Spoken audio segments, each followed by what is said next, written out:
اعوذ باللہ السمیع العلیم من الشیطان الرجیم بسم اللہ الرحمن الرحیم والصلاة والسلام علی رسولہ الکریم اما بعد۔ آج جو ہم باب شروع کریں گے یہ ابواب صلاۃ الخوف، خوف کی نماز کے بارے میں ہے، اور اس میں کل ابواب 6 ہیں اور کل 6 احادیث ہوں گی جو اس باب میں ہم پڑھیں گے انشاءاللہ تعالی۔ پہلا باب جو ہم پڑھیں گے باب ہے صلاۃ الخوف، نماز خوف کا بیان۔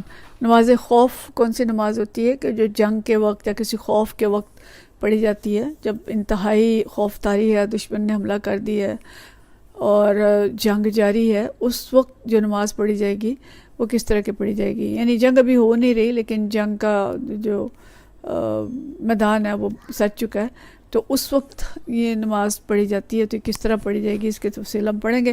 اس کے باب کے شروع میں امام بخاری آیت نمبر 101 اور 102 لائے ہیں۔ اعوذ باللہ من الشیطان الرجیم بسم اللہ الرحمن الرحیم وَإِذَا ضَرَبْتُمْ فِي الْأَرْضِ فَلَيْسَ عَلَيْكُمْ جُنَاحٌ أَن تَقْصُرُوا مِنَ الصَّلَاةِ، کہ جب تم زمین میں چلو یا سفر کرو تو تم پر کوئی گناہ نہیں ہے کہ تم نماز قصر کرو۔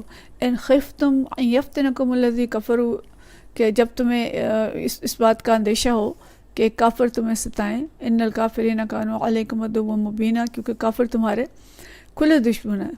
وَإِذَا كُنْتَ فِيهِمْ فَأَقَمْتَ لَهُمُ الصَّلَاةَ، اور اگر آپ اے نبی صلی اللہ علیہ وسلم آپ ان کے درمیان ہوں حالت جنگ میں، تو پھر آپ ان کو نماز پڑھانے کے لیے کھڑے ہوں۔ فَلْتَكُمْ طَائِفَةٌ مِّنْهُمْ مَعَكَ، ایک گروہ آپ کے ساتھ کھڑا ہو، وَلْيَأْخُذُوا أَسْلِحَتَهُمْ، اور اپنا اسلحہ پکڑے رہے۔ فَإِذَا سَجَدُوا، جب سجدہ کریں آپ، فَلْيَكُونُوا مِنْ وَرَائِكُمْ، اور جب وہ سجدہ کر لیں، یعنی آپ صلی اللہ علیہ وسلم سجدہ کر لیں اور یہ مقتدی جو ہیں وہ بھی سجدہ کر لیں، تو پھر کیا کریں؟ فَلْيَكُونُوا مِنْ وَرَائِكُمْ، تو وہ پیچھے چلا جائیں۔ وَلْتَأْتِ طَائِفَةٌ أُخْرَىٰ لَمْ يُصَلُّوا، تو وہ گروہ جس نے بھی نماز نہیں پڑھی وہ آگے آ جائے۔ فَلْيُصَلُّوا مَعَكَ، اور آپ صلی اللہ علیہ وسلم کے ساتھ نماز پڑھے۔ وَلْيَأْخُذُوا حِذْرَهُمْ وَأَسْلِحَتَهُمْ، تو ایک تو وہ چکنے رہیں اور اپنا اسلحہ پکڑے رہیں۔ وَدَّ الَّذِينَ كَفَرُوا لَوْ تَغْفُلُونَ عَنْ أَسْلِحَتِكُمْ وَأَمْتِعَتِكُمْ، کافر یہ چاہتے ہیں کہ اگر آپ اپنے اسلحے کی طرف سے اور اپنے مال و متاع کی طرف سے غافل ہو جائیں، فَيَمِيلُونَ عَلَيْكُمْ مَيْلَةً وَاحِدَةً، تو وہ یک بارگی آپ کے اوپر حملہ کر دیں۔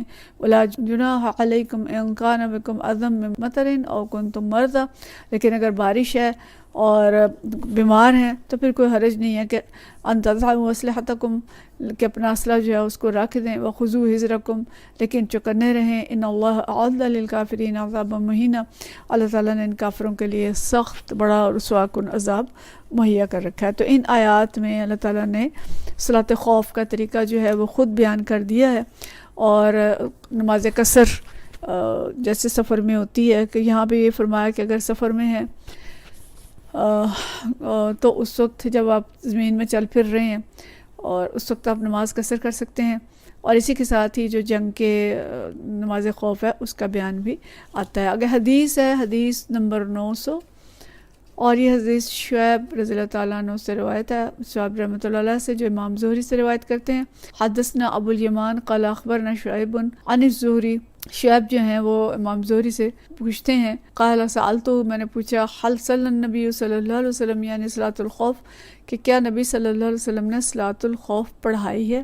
قال اخبرنی سالم، امام زہری کہتے ہیں کہ مجھے سالم جو حضرت عبداللہ بن عمر کے مولا تھے انہوں نے بتایا، ان عبداللہ بن عمر سے وہ روایت کرتے ہیں، قال غزوت مع رسول اللہ صلی اللہ علیہ وسلم، کہ ہم ایک غزوے میں تھے نبی کریم صلی اللہ علیہ وسلم کے ساتھ، قبل نجد کی طرف ہم گئے، فوازینا العدو، تو ہم نے دشمن کے بالمقابل ہوئے، فصاففنا لهم، تو ہم نے اپنی صفیں جو ہیں وہ دشمن کے مقابلے میں باندھی، فقام رسول اللہ صلی اللہ علیہ وسلم یصلی لنا، تو آپ صلی اللہ علیہ وسلم کھڑے ہو گئے، ہمیں نماز پڑھانے لگے۔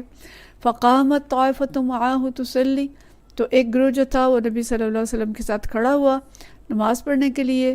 وَأَقْبَلَتْ طَائِفَةٌ عَلَىٰ عَدُوٍّ، اور ایک گروہ جو تھا وہ دشمن کے مقابلے میں کھڑا ہوا۔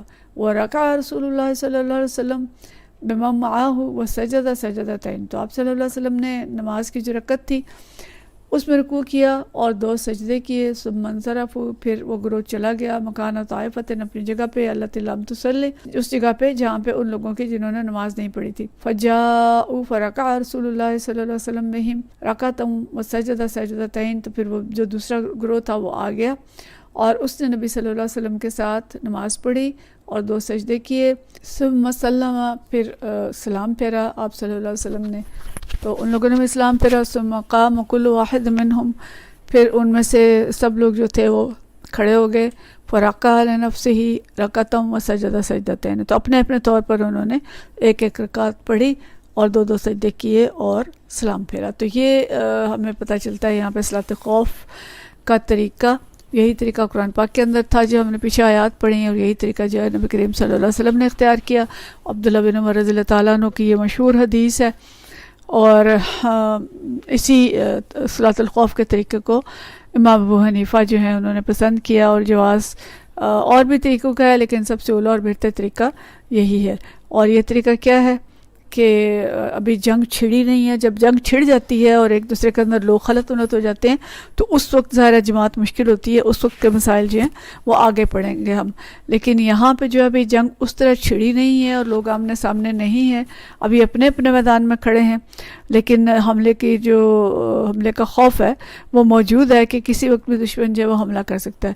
تو اس صورت میں طریقہ جو ہے وہ یہی ہے کہ امام جو ہے وہ کھڑا ہوگا، اور جو فوج ہے اس کا جو بھی لشکر ہے اس کا ایک حصہ جو ہے امام کے پیچھے آئے گا، 1 رکعت پڑھیں گے، پھر اس کے بعد وہ گروہ پیچھے چلا جائے گا، اور دوسرا گروہ جو اسلحہ لے کے کھڑا ہوا تھا وہ آئے گا اور وہ اگلی رکعت پڑھے گا. یعنی دونوں کا عدل بدل ہوتا رہے گا. پہلے ایک گروہ اسلحہ لے کے کھڑا رہے گا، چوکنا رہے گا دشمن کی طرف سے، اور اس بات پہ یعنی حفاظت کرے گا اپنے ساتھیوں کی کہ ان کے اوپر کوئی حملہ نہ کر دے.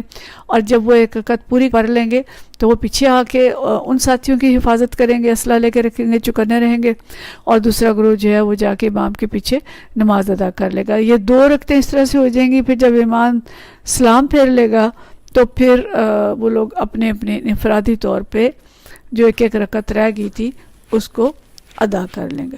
اور بعض جو ہیں وہ یہ بھی کہتے ہیں کہ بس وہ 1 رکعت ہی ہوگی جو کہ پڑھی جائے گی. لیکن یہ طریقہ جو ہے 2 رکعتوں والا حضرت عبداللہ بن عمر رضی اللہ تعالیٰ عنہ کی روایت ہے، اور امام ابو حنیفہ نے اور ان کے جو مسلک کے اندر، حنفی مسلک کے اندر یہی طریقہ جو ہے وہ زیادہ اس کا جواز ہے اور اولا اور بہتر طریقہ ہے. وآخر دعوانا ان الحمدللہ رب العالمین.